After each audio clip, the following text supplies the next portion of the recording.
Hello there, this is the Shadow Ranger. I finally got enough questions to do my first Q&A video, and so here it is. Enjoy. Thank you to everybody who sent me some questions. Actually, only 3 people sent me questions, but they sent me enough to make like 10 or 11 questions. So thank you to those 3. We got Math Hall 07, Mr. Lucidel J, and Jay Hobson. Math Hall 07 sent me one question. He says, do you think that TNA will ever be on the same level as the WWE or even surpass the WWE? I actually did a video a few days ago called A Video Without Honor, where I answered this question about people talking about ROH take over TNA's time slot, and they were saying like if Ring of Honor were in TNA's time slot, they would be so much better competition to WWE that WWE would actually have to change their programming to compete with Ring of Honor. And I thought that statement was a complete joke. It's less of a joke with TNA, but I don't think TNA can either. I'm going to say the same thing about TNA that I said about Ring of Honor. You need a lot more money to compete with the WWE. As I said in that video, Ted Turner was a billionaire who owned his own TV networks, bought a wrestling promotion. So he had his own TV networks that he could give them, put the show on anytime he wanted to, give it as much airtime as he wanted to. There was never any risk of the company losing their TV deal. Though WCW during that time, they didn't have to worry about what a network wanted, because the network and the promotion were owned by the same guy. You need Vince McMahon has a machine. He has a multi-million-dollar machine. He's a billionaire, and he has millions upon millions to put into advertising and promoting his product. You need to be able to compete with that. Anybody if for any other wrestling promotion to compete with the WWE, they have to have enough money to have that same marketing machine. WCW during the Monday Night Wars, they had that money. They were able to compete with that marketing machine, which is why Nitro was able to beat Raw for 86 weeks in a row. TNA does not have the money. Without the money, it will not work. The complaints about using old guys and the booking and writing, that is irrelevant. Because you could have the greatest talents in the world and the best writers in the business. You could put, let's use who the IWC think. This is not necessarily who I think is the best, but let's use who the IWC usually says the best. You could take the Ring of Honor roster with Paul Heyman booking it. They could not compete with WWE without the money. And the same thing applies to TNA. It's a money thing. Until they have the money, absolutely not. Without the money, they will never be on the same level as WWE or surpass the WWE. No matter, even if they had the money, I wouldn't say they surpassed WWE. WWE has been around for decades. It is ingrained in American society. WWE legends are household names. No company is ever going to surpass the WWE. You're not surpassing the WWE unless they go out of business. Unless Vince McMahon says, we're shutting down the company, I'm tired of wrestling. That's not going to happen. And even catch up with the WWE, they have such a huge head start over anybody else that the only way to catch up would be if they slowed down or stopped growing, and they're not going to stop for anything. So can TNA ever be on the same level as WWE or surpass them? Absolutely not. Not without money. Not without a large sums of money.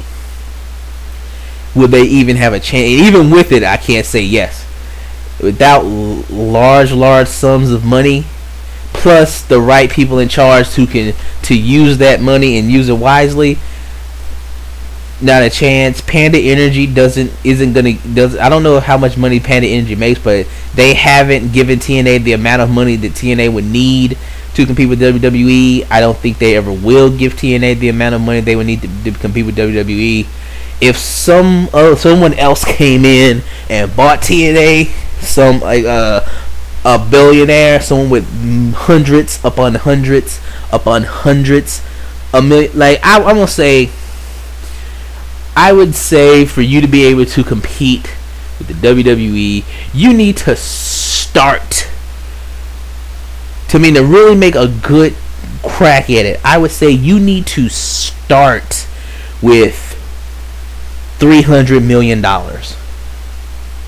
If somebody won $300 million in the lottery and they said, I'm going to live out my dream, I'm going to use my $300 million that I won in the lottery to start a wrestling promotion, and I'm going to put all my money into my wrestling promotion because it's my dream in life to run a wrestling company, that guy might have a shot. If that person can assemble a good business team and a good team of wrestling minds, they might have a shot. But again, making a short answer way longer than it needs to be, not without a whole lot of money will anybody compete with WWE. Thank you, Matt Hollow 7, for that question. Okay, got several questions from Mr. Lucidel J. The most of them were TNA related questions, all except 2. So the rest of these were TNA questions. Question 1: who is my favorite TNA wrestler? AJ Styles. AJ Styles is my overall favorite wrestler right now.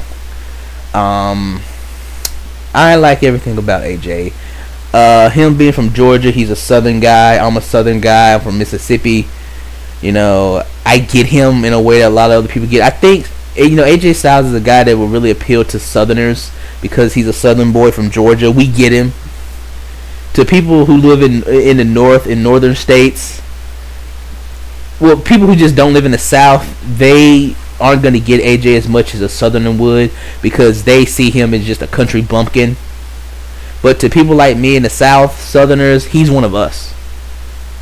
That's how he comes off. He comes out as like a good old country boy, just the average Joe that you can really get behind. And I always wished that TNA would portray him as that. Kind of like the common man thing that Dusty Rhodes should do. And if you go back to see some old videos of like a guy like Magnum TA was kind of like that. I always wish they would portray him as he's not a superstar. I always wish they would do more to embrace that down home country boy aspect. Not make him a bumpkin, but just that he's the normal guy, he's the common man, he's the working man. No, I always wish they would show like when TNA used to do those rough cuts. I always wish they would show stuff like that of him, just him with his family. That's why I hated when they turned him heel last year and put him with Ric Flair. It's like that. It was just, oh God. You know, he's my favorite wrestler and I could barely watch him. You know, it's not a lot of things. You know, I tend to like a lot of things that TNA does that other people hate, but that was one that I just could not stand it. Like, man, AJ Styles shouldn't be teaming with Ric Flair. He should be fighting Ric Flair. Ric Flair, man, Fortune should have been created to destroy AJ Styles, man. I mean, Ric Flair should look at AJ as like a country boy, a lowlife, a nobody. He's not on my level. Ric Flair should have been the main protagonist of AJ. Fortune should have been a group that Ric Flair put together to take the belt from AJ, because he thought AJ was too much of a bumpkin, a country boy. He doesn't look like a champion. He doesn't act like a champion. He doesn't wear Rolexes and $5,000 suits, and he doesn't have nice blonde hair like the Nature Boy. And he should be a champion, man. Fortune should have been a group that he put together to destroy AJ. That should have been AJ's feud during the year. Instead, they put him together. I hated it, man. You know, they should show AJ as the family guy. They should show him with his family, him with his kids. You know, he's married with 3 kids. They should show them at church and him playing with his kids. Just show he's like us. He should be the wrestler that connects to us. You know, they try. You know, WWE tries to portray John Cena like that, the hero for the everyday guy. You know, the last guy who I felt really embodied that was Diamond Dallas Page.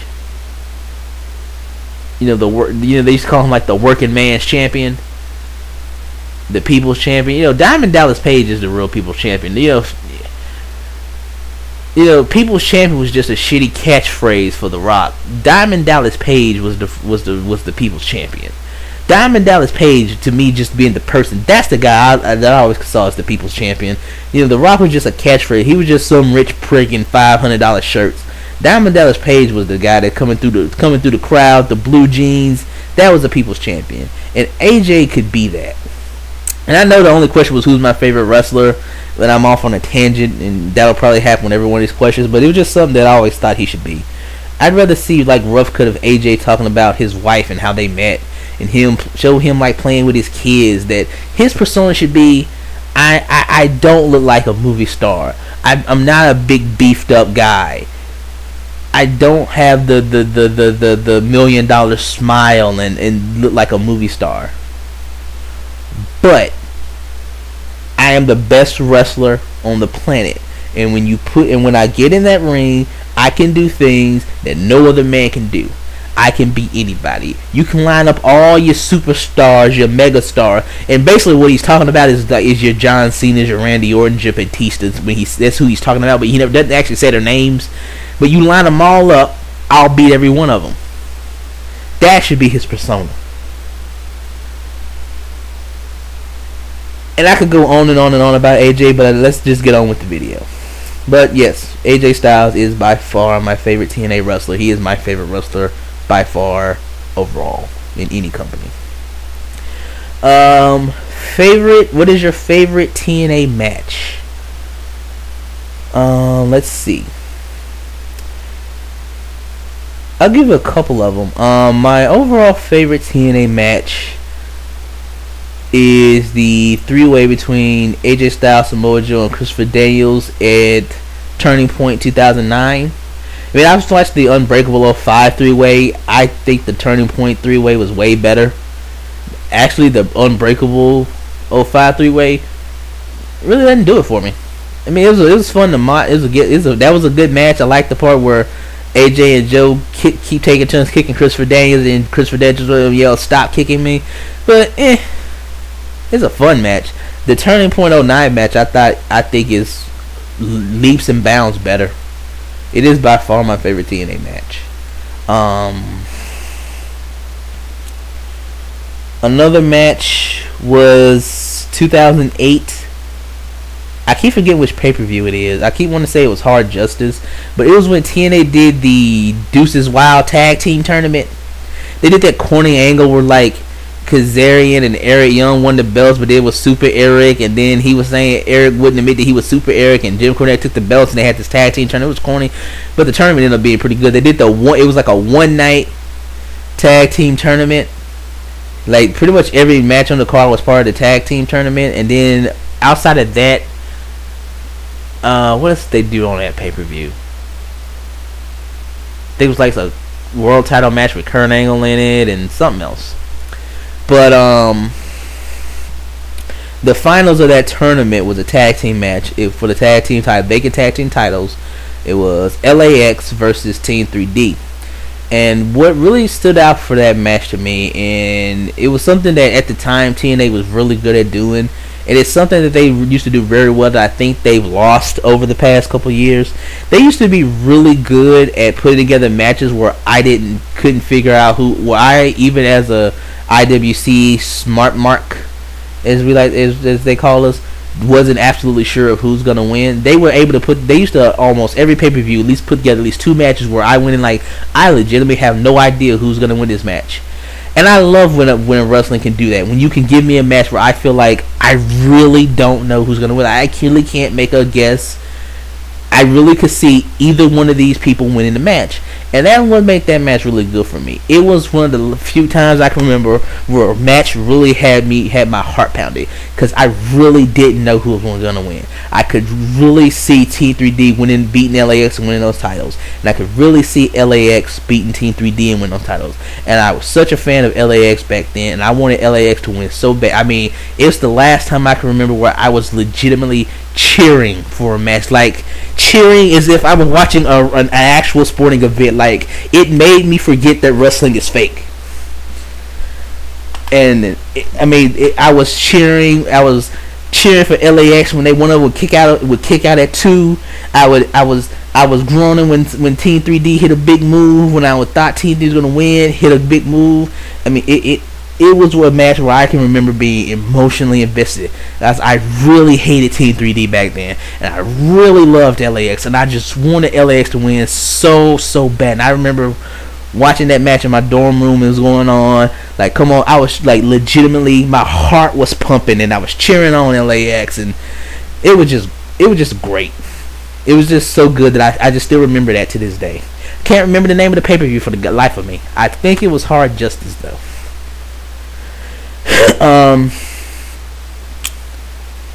Another of my favorite matches, because the next question he asked me was my favorite knockouts match, and this is also one of my all-time favorite TNA matches. Was the Gauntlet to crown the first Knockouts champion at Bound for Glory 07.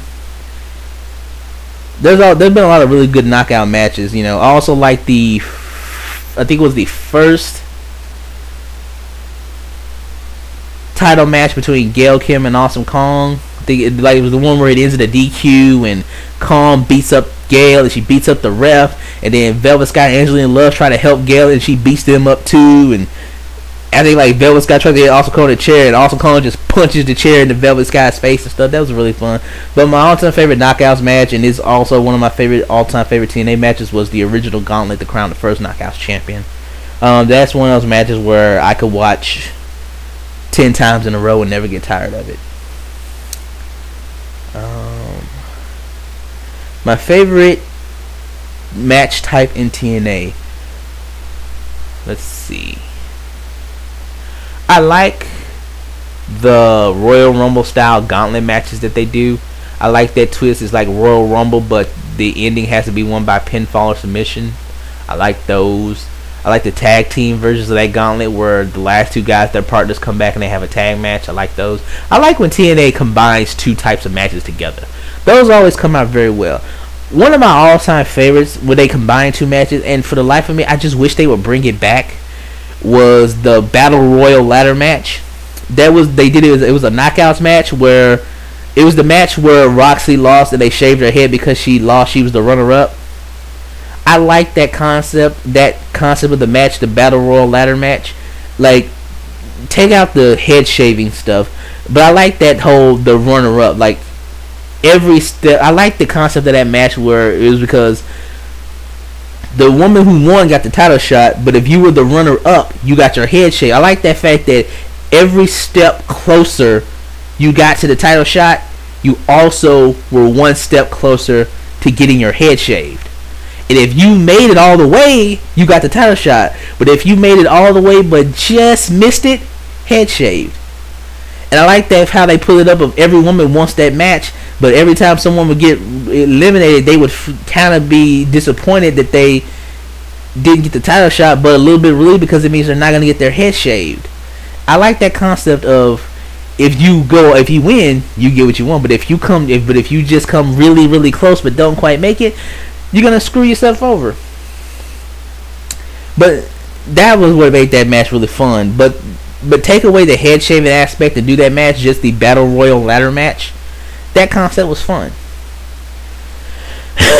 I want them to do a Ultimate X gauntlet thing. I remember they did one a while back, but they have to tweak it a bit. King of the Mountain is something I always really liked a lot. I like Ultimate X.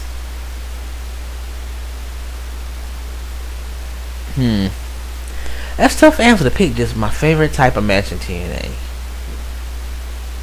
If I got to pick just one match type to say this is my favorite type of match in TNA, I have to go with King of the Mountain. I really like King of the Mountain. Hard to explain why. I like the concept of the penalty box. I like the concept that you have to pin somebody before you can even hang the belt. I like the fact that you hang the belt instead of trying to take it down. And I've heard a lot of people who seem to hate that aspect. For some reason, I've heard a lot of people who hate that part. Not they don't hate you have to pin somebody first. They don't hate the penalty box. For some reason, I've heard a lot of people say that they just hate the fact that you have to hang the belt up instead of take the belt down. Like, is that really so important?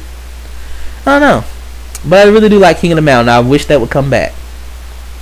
Hang on a second. Take a drink of juice.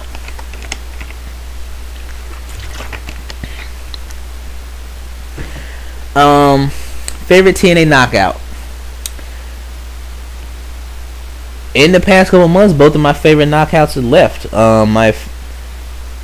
I'm afraid to say a favorite knockout because she ends up leaving the company. You know, for a long time, my favorite knockout was Gail Kim, and then she left. Then after that, my favorite knockout was Taylor Wilde, who I was sad to hear decided to retire at 25, but she had her reasons. She just felt like wrestling wasn't what she wanted to do for the rest of her life, so she decided she would leave. She said that, you know, she made a deal with herself when she got into the business that at age 25 she was going to sit down and reevaluate, and that if this wasn't something she could honestly say, I really could feel it, I really want to do this for the rest of my life, that she would quit.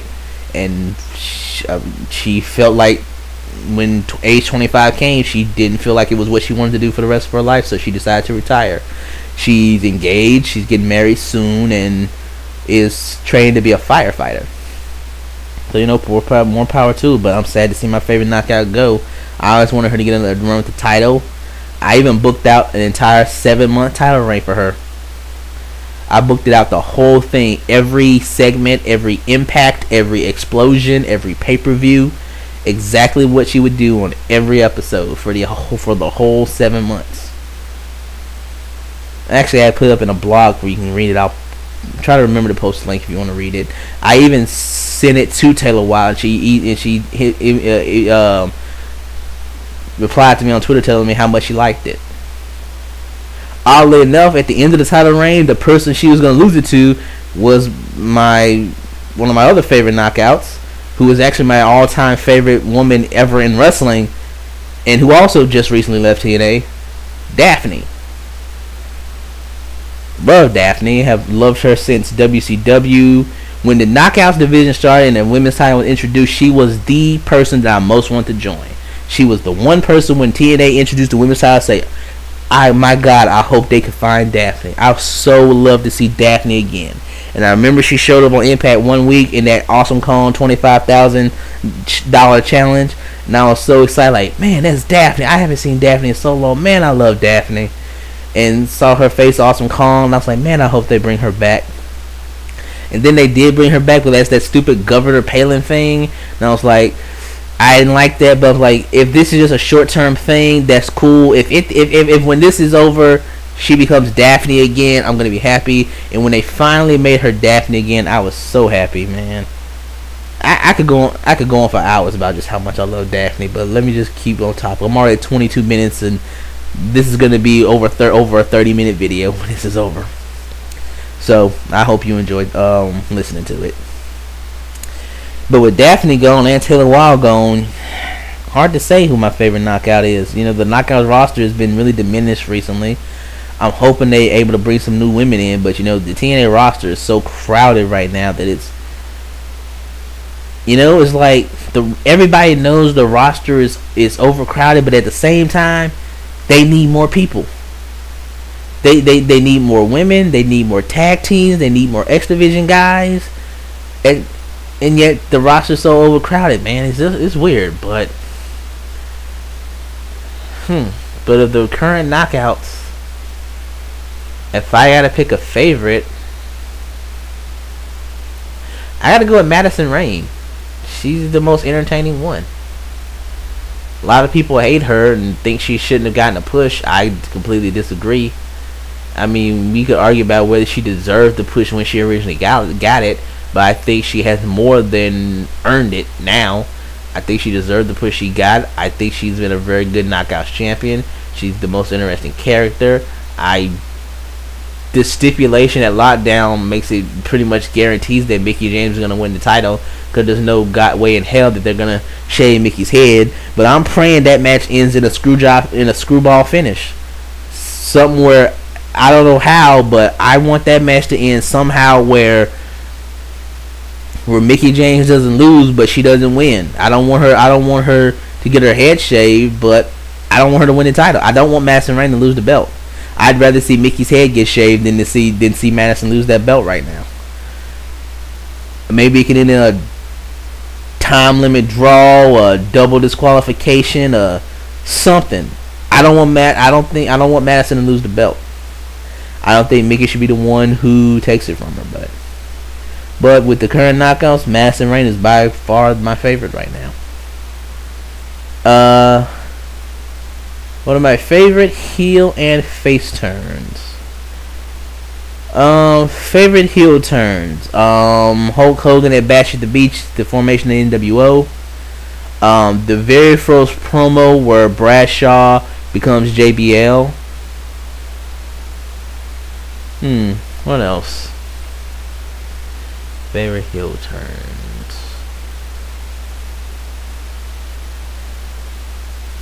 That's it. Yeah, those are my those are my favorite heel turns. And favorite face turns. Fortune turning face a couple weeks ago on Impact just because it made AJ Styles, just because I hated seeing AJ Styles as a heel. That's it. Other than that, I don't have any favorite face turns. Alright, moving on are the questions from Jay Hobson. I'm at 25 minutes and 44 seconds. Yep, this is going to be over a 30-minute one. He asked me one question about my top 10 favorite mid-carders. I am not going to answer that one in this video just to save time, because that could be a video in and of itself. And whenever I get time, I'm still going to go back to work on my series of my favorite mid-carders that I wanted to start doing. I'd hope to have started the series and have it out by now, but just a myriad of reasons it's been put on hold and delays for many different reasons. So I'm going to leave that question out. The first question Jay Hobson has me is, what got me into TNA, or how did I find out about it? What got me into TNA, actually? Glenn Gilberti, the Disco Inferno. That's how I found out about TNA originally. Curiosity is what got me to actually finish watching. I'll tell you the story. I was at my grandmother's house one day. This was during the weekly pay-per-view days, and I was just watching her TV. She has satellite, so way more channels. I just had basic cable, so I didn't have pay-per-view. I'm just flipping through channels one day, and I'm flipping channels. You know how you flipping channels a lot, and you kind of see what's on, but it takes a few seconds to register, where you've already flipped to the next channel before you register what was on that channel? Well, I flipping past, and Glenn Gilberti, Disco Inferno, is on TV, and I'm past a few channels before it hits me, like, hey, wait a second, was that Disco Inferno? So I flipped back, because I always liked Disco Inferno in WCW. He was like a guy I really liked a lot. So I flipped back, and that's him. And I think he was in like that. I think there was with a group at the time. I think it was that New York Connection thing that he was in. So I'm watching it. I'm like, what is this? Because I know it ain't WCW, because I knew WCW had gone out of business. So I'm watching the clip, and I saw the clip for NWA TNA, and I'm watching what they was doing. It's like Wednesday night pay-per-views. Like, wish I could watch this. So I sat there and I watched the preview for one of their Wednesday night pay-per-views, and I really liked it. I wish I could watch this. Wish I had pay-per-view so I could watch this. Then about a year or so later, I'm on a wrestling website, and I see an article about TNA Impact coming to Fox Sports Net. So I say, I'm watching that. Just because I'm a wrestling fan, and, you know, it's always nice to see something new. All I had to watch was WWE, and since WCW went out of business. So checking out something new. And I remember seeing the preview when I saw Glenn Gilberti. Like, well, I know there's at least one guy there that I'd like to see. Disco Inferno's there, so I always liked him. And so I was in college at the time. It was the end of my. It was just coming toward the end of my first year of college, and I was taking summer classes at college anyway. So I was flipping through channels on my TV to see if I had Fox Sports Net on the TV, and I did. And I saw what date and time was going to debut, the debut episode of Impact. And I just set my VCR recorder, since I was going to be gone during that time. I was going to be in my room to watch it, so I set my VCR to record it. And when I came back, I watched the episode, and I liked it. And I've been watching TNA ever since. What is my favorite wrestling radio show? He says he prefers PWR show. I also listen to PWR show. That's the Pro Wrestling Report with Damian Nelson, David Hero, Frank Constantino, Linda Kay, and sometimes the man they call Meathead, although he hasn't been on the show as much lately. That's one I listen to every week. I also like Wrestling News Live. For different reasons too, because Wrestling News Live is more like a not as professional, more of a grungy, just sort of in your face kind of guy's show. PWR show is the very professional. Monday Night Mayhem is one I listen to a lot. In Your Head. What else? The O Show. Between the Ropes. I listen to the shows on Diva Dirt, Post Raw Show, and Diva Dirt Live. Those are pretty good, although I have my issues with Diva Dirt. What else? Pain Clinic. There's some other shows I listen to off and on, but not as much. There's a lot of wrestling radio shows I used to listen to that I don't listen to anymore. Right After Wrestling, that's another one that I listen to every week. So those are some ones you can check out and listen to. Those are all really good shows. Those are the ones I mainly listen to every week. So, but I'm like a wrestling radio junkie, so I'll listen to wrestling radio like whenever I can get some. Let's see here. What is my favorite wrestling feud, male and female? My all-time favorite wrestling feud was the late 90s WCW feud between Diamond Dallas Page and the Macho Man Randy Savage. They just had brawls. They just beat the crap out of each other in the matches they had. I think my favorite of the matches they had was their Spring Stampede match and their Uncensored match. I think the Uncensored match is one of the few times you ever saw Elizabeth physically get involved in a match. Like she hit like Paige over the head with like a glass tray, and she grabbed like a cord like connected to one of the cameras and started choking with him. Like you never saw Liz physically interfere, but she would in that match. And those two dudes just had wars. They used to just beat the hell out of each other, and I always like that. Favorite female feud? Gail Kim, Awesome Kong. That was fantastic. I love how Gail Kim would just show that she was never afraid of Awesome Kong. How every other woman would be afraid of Awesome Kong. I remember like they had like a multi-woman match once where all the other women backed away from Kong, and Gail Kim comes in, jumps in the ring, and the first thing she does is go right after Awesome Kong. Like she was just fearless. I always loved seeing their matches, and that it was why I was upset when Gail Kim went to WWE. It was why I wanted her to come back to TNA, and now it's why I was interested that Kong is supposedly going to WWE.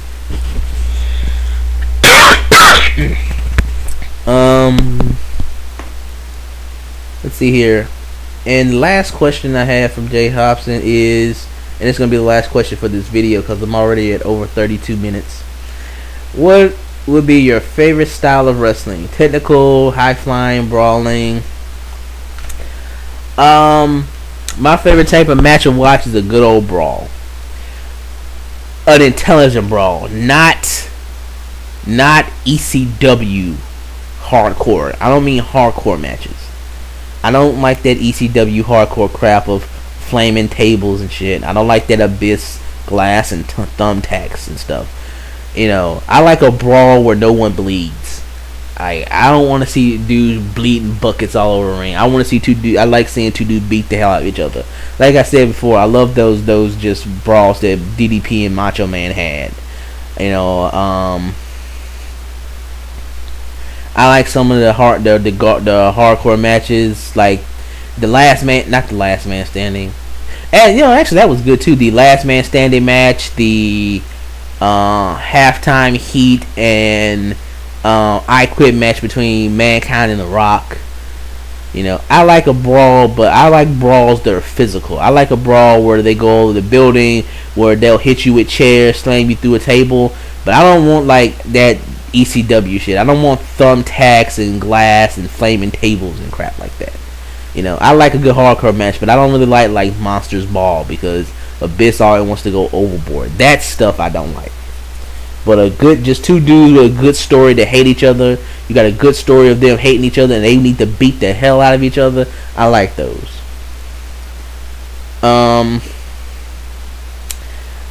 I like a mixture of technical and high flying. A good old school WCW Cruiserweight match I like. If that's something I can watch to this day and never get tired of, as opposed to an X Division match where it's too much high flying. What turns me off to the X Division a lot is that it's too much high flying. They're too much fast paced. I like a Cruiserweight match, but be able to slow it down a little bit. Dean Malenko and Chris Jericho back in the day, and Rey Mysterio, Billy Kidman, they weren't spot monkeys. The luchadors in WCW, they weren't spot monkeys. They weren't flying around all the fucking time like X Division guys are. I get tired of that stuff. But they can have a good top rope move. You watch some of the old Billy Kidman matches. His finisher was the shooting star press, but how much high flying did he really do in a match? He might do one high flying move in a match, maybe two. That's the difference between them and the X Division, and where I see is the flaw of the X Division. But a technical, two good technical wrestlers in a cruiserweight match, the old school WCW cruiserweight match, those are always my favorite. Those have always been my favorites. That would be number one. A good brawl would be next. A well done cruiserweight match is my favorite, where there's some good technical wrestling, a bit of high flying, but they don't go overboard. Second would be a good brawl. No blood, no thumbtacks, no flaming tables, none of that shit. Just two dudes with a good story about why they hate each other, beat the crap out of each other. Those would be my favorite types of matches. Alright. I am at 36 minutes. And I got through all the questions. So, thank you to Mathalo7, Mr. Lucid LJ, and Jay Hobson for sending me in some questions so I can have enough to do a video. If you listen to the whole 36 minutes of this, thank you very much. I wish I didn't ramble so much and this wouldn't have been so long, but I guess I just want to give good detailed answers. Anyway, if you enjoyed this video, I enjoyed making it, and I enjoyed doing another one. So if you enjoyed this Q&A video, send me some questions after a while, and I'll eventually do another one. This is the Shadow Ranger. Thank you for listening. Have a nice day.